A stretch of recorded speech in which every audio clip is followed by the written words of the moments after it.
Hello, hello, hello. Sir David the Bard. I'm coming to you out of Salt Lake City. I was here at the women's conference, which ended 4.5 minutes ago.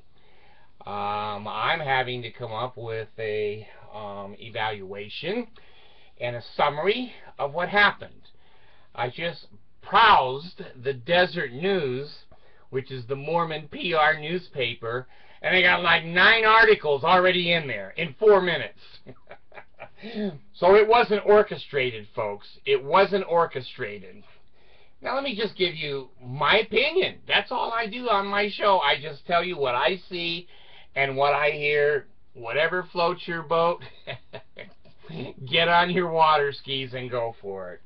I've seen many of you skiing behind the Titanic. It doesn't go slow. Anyway, here's my impression. This is the first annual conference for women ever in the Mormon Church. Women, the only conference they have is get in the bedroom, get in the kitchen, and let's eat and eat and eat, if you know what I mean. Anyway, there's so much pressure right now on the Mormon Church from its own female members to be treated fairly. Anyway, whatever. Sedanite's signaling me again. Anyway, the women are going to protest here in the next 6 or 7 days on the April 2014 semi-annual conference. And they want tickets to be able to get into the priesthood meeting. Well, the priesthood guys stand at the doors and go, "Do you have a penis?" And they go, "No, sir." Then, "Let me see." So the girls have to pull their dresses up, and if they have a vagina, they're kicked out. They're not allowed to go in the priesthood meeting. Now let me tell you, it's no trick, or it's no treat. It is a trick. It could be a trick and a treat. It's kind of a Halloween meeting. Priesthood meeting's stupid and it's boring. And it's just the men want to be in charge. We have the penises. We've been in charge 200 years. You girls go home and snibble. Anyway. There's protests going on. There's all kinds of protests with women in the Mormon Church wanting to wear pants to church. I'm against that. I love women in dresses, and I love the winds to blow, I even go myself. But anyway, other than being mentally ill, I'm trying to bring together here what I saw and what I think. The Mormon Church is under tremendous psychological and social pressure to start to treat their women with equality. Some of the women want to be ordained to the priesthood, and the Mormon Church will start having over at Deseret bookstore, they will have strap-on dildos for all female Mormons that want to be ordained to the priesthood. You have to have a penis. Anyway, here's what I saw. This is one well-oiled machine. I'm telling you, I have to give credit to Satan, how he put this thing together. The flowers and the music and the sound and the camera angles, this is better than a major motion picture out of Hollywood. The Mormon Church orchestrates that to, who can go to the bathroom when. The teleprompters, you never see. They're out of sight of the cameras. You don't see them. They started the meeting, and they allowed the 8-year-old girls to come to the meeting. Now, here's what I think I'm seeing. Once girls, I've got a 11-year-old, a 12-year-old, and a 15-year-old.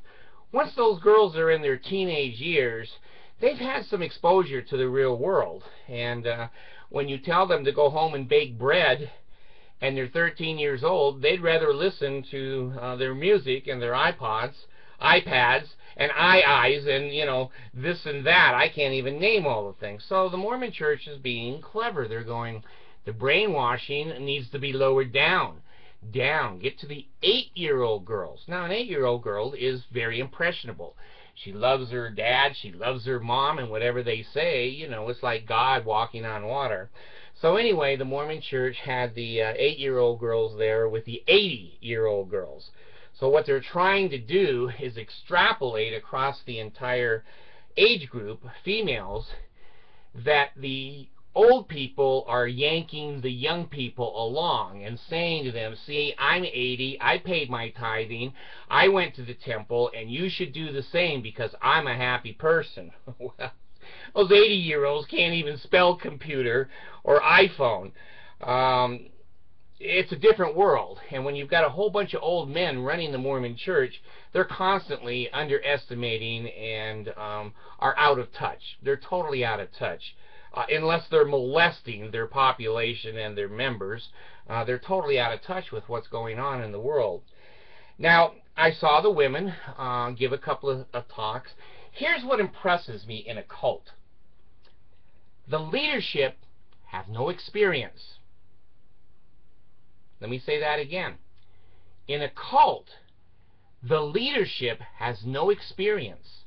They're always saying, well, when I was in Quackamunga, Yakamuya, I saw an 8-year-old girl that had only one eye and 2 fingers and no legs. And she read the Book of Mormon every night. They're bards. They're storytellers. They can't get up and say what I'm saying. I have experience in the Mormon church. I have experience in the real world. And I'm not going to tell you about a little child. Certainly, I've had, tremendous experiences throughout my life. But I can bear testimony to it because I was there. I saw it. I participated. It had to do with me. These people are just telling my uncles, aunts, great-grandmothers, cousins said, well, once she had a friend that lived next door to Mukimaka, and this is what happened.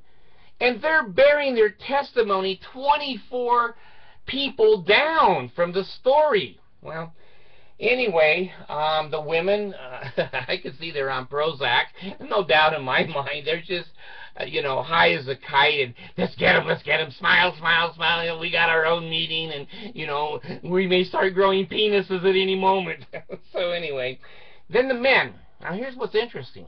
The men were in the women's meeting, but the women can't be in the men's meeting. Seem fair? Not to me. Not to me. So it looked like a stage performance that all the girls from 8 years old on up were there. They let 2 or 3 of the women who were in charge of the women's programs talk and try to motivate, but the priesthood was sitting there like the dinosaurs of the past, behind all of these girls going, we have the penises. We will tell you how you're going to believe what you're going to say, and damn, we're even going to tell you what underwear to wear. We're not controlling. So anyway, it wasn't Monson, and it wasn't Dudolf and the Doofahorse from Germany. I don't know what the hell, Doofacock? I don't know, Cockacock? Anyway, it was the the nerd had the glasses, the skinny little apostle and prophet that got up. And these people really should be getting Academy Awards. There should be an organization that reviews all religious presentations from every religion and then awards those that are the best at acting. Now, I haven't tried this. I haven't tried. In fact, I just thought of it. So let's see.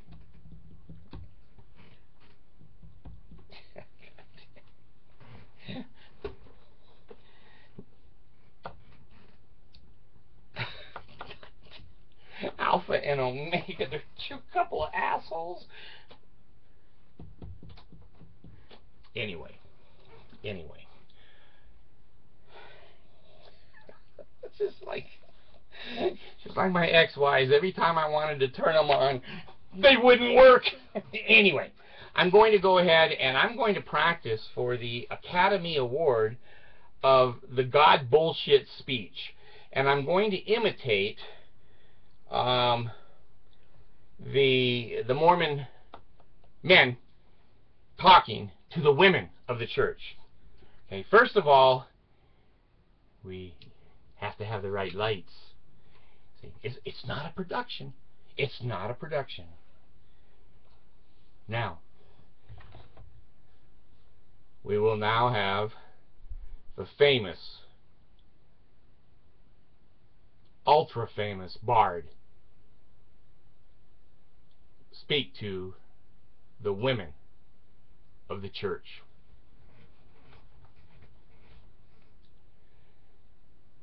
It is certainly my pleasure to be here, hear this wonderful choir, and see your lovely faces. I want you to know how much your Heavenly Father loves you. When you obey us, when you obey the Lord, you are working out your salvation. We want you to go to the temple. The Lord is a king. He doesn't need your money. We do, but the Lord doesn't need your money. There you make covenants. And if you break those covenants, sorrow, deep sorrow, deep sorrow will enter your life. But if you obey and pay, you'll have happiness. That doesn't mean now that you're going to avoid all Prozac, all mental illness, and being fat. Those things we want you to have so you'll feel guilty, and we'll have control over you. If you ever question the priesthood authorities in your life, you can basically bend over and kiss your ass goodbye. When the prophet speaks, conversation is over. Now, I needed my echo chamber. The damn thing won't work. My kids again. Anyway, here's what I'm seeing.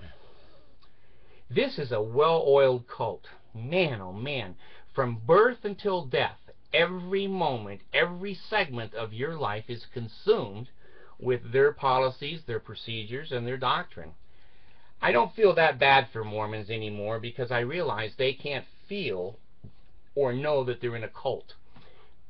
You've got to have an intelligence that goes so far beyond the normal intelligence of a human being, you can't see it.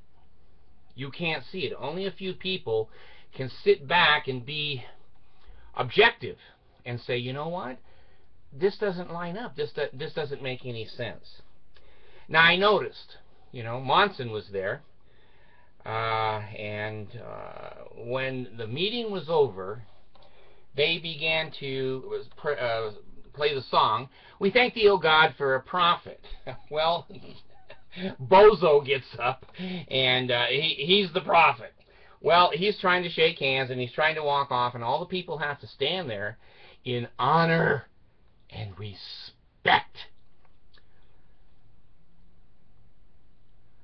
I just want to say, I saw with my own eyes and heard with my own ears that conference. It was a solidifying cult process. The flowers, the music, the young girls, the old girls, and the men sitting behind in authority and letting the little girls go out and play and speak with the microphone, but the real big boys will come in and make sure the women know their right place. And by God, don't you ever try to get into a priesthood meeting. By God, don't you ever think of asking questions. By God, don't you ever think about trying to get the priesthood or go to a priesthood session. You're out of your minds. And look at all these millions of girls that follow us, and you few thousand are satanic. Satan has your hearts. So anyway, I wanted to give you my impression. I'm going to go and pick up a couple of links off of KSL. I'm telling you, I did my video within 4 minutes. You take a look at the articles the Mormon Church produced on this in the first 30 seconds that the conference closed, and, you know, you'll have health in the navel, marrow in the bones, strength in the loins and the sinews, power and the priesthood be upon me and upon my posterity through all generations of time and throughout all eternity. It's the Bard. I'm gone.